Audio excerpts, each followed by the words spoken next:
Surprisingly, post-mortems are a very popular TV theme.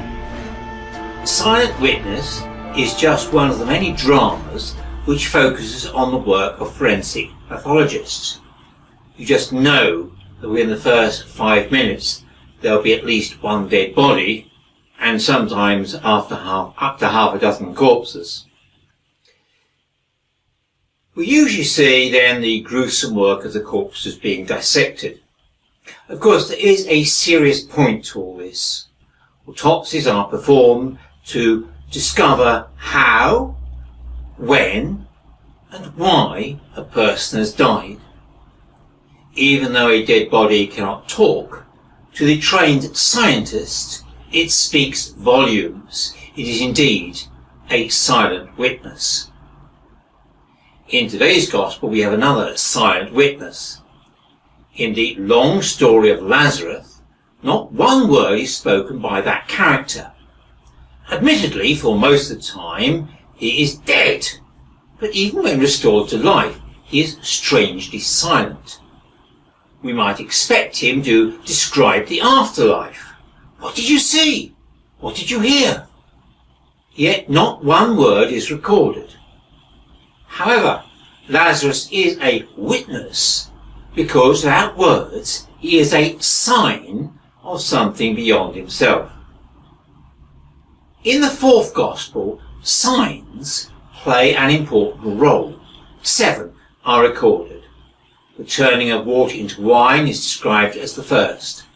The healing of the servant is the second. Then follows another healing, the feeding of the 5,000, walking on water, giving sight to the blind, and finally the 7th and the greatest sign, the raising of Lazarus. These 7 lead most scholars to conclude that one of the sources of John's Gospel was an earlier book of signs. So let's do our own post-mortem on Lazarus, asking how and when he died, and leaving till the end the most important question, why? How? His death was not sudden. His family had plenty of time to send a message to Jesus. Jesus, we were told, was preaching the other side of the Jordan. Lord, the one you love is sick, they tell him. We don't have enough information to say much more. I read one doctor who said that Lazarus might have had pneumonia leading to septic shock and death. Alternatively, he might have had cancer or heart failure. All we can say for sure is that it was an illness which gradually got worse. When? We know a bit more about when. He died, we are told, 4 days before Jesus arrives in the village of Bethany. In the hot Middle East, burials could not be delayed. The body would have been washed and anointed with fragrant perfumes. However, unlike the Egyptians, Jews did not mummify the dead, so the body would soon have started to decompose. Hence Martha's concerned about the pong. After washing the body, it would have been carefully wrapped, a cloth put over its face. When all was completed, they would have processed to the tomb for the burial. John described this as a cave. The entrance was then sealed with a large stone. There would have been 7 days of mourning. The women would have been weeping. Special dirges would have been played on the flute.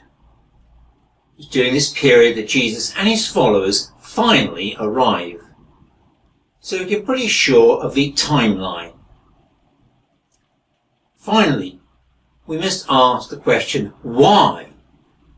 If this had been a TV drama, the death would almost certainly have been a murder.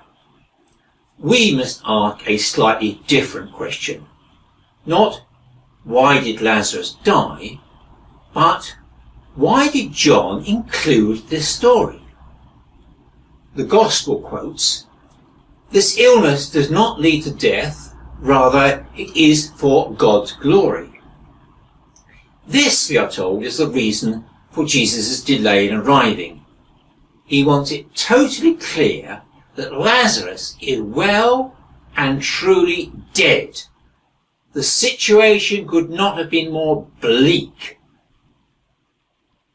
There may have been a delay, but into this hopeless situation, Jesus brings new life.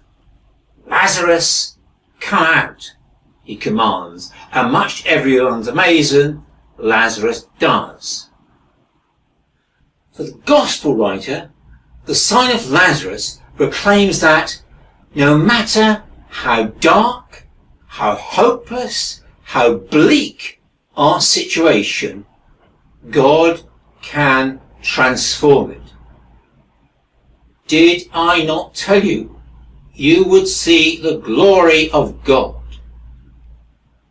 The silent witness of Lazarus points to the greater hope of Christ's own resurrection and victory over death. There are times when we all face apparently hopeless situations. The darkness of illness, debt, loss, depression, fear can all make us feel there is no way out. Like Martha, we may shout at God, "Why aren't you here when I need you?" As a priest, I've been often called to be with people in the darkest moments, including praying at a deathbed. One of the prayers from the Anglican form of the last rites includes the following prayer: "Despair turns to hope through your sweet goodness.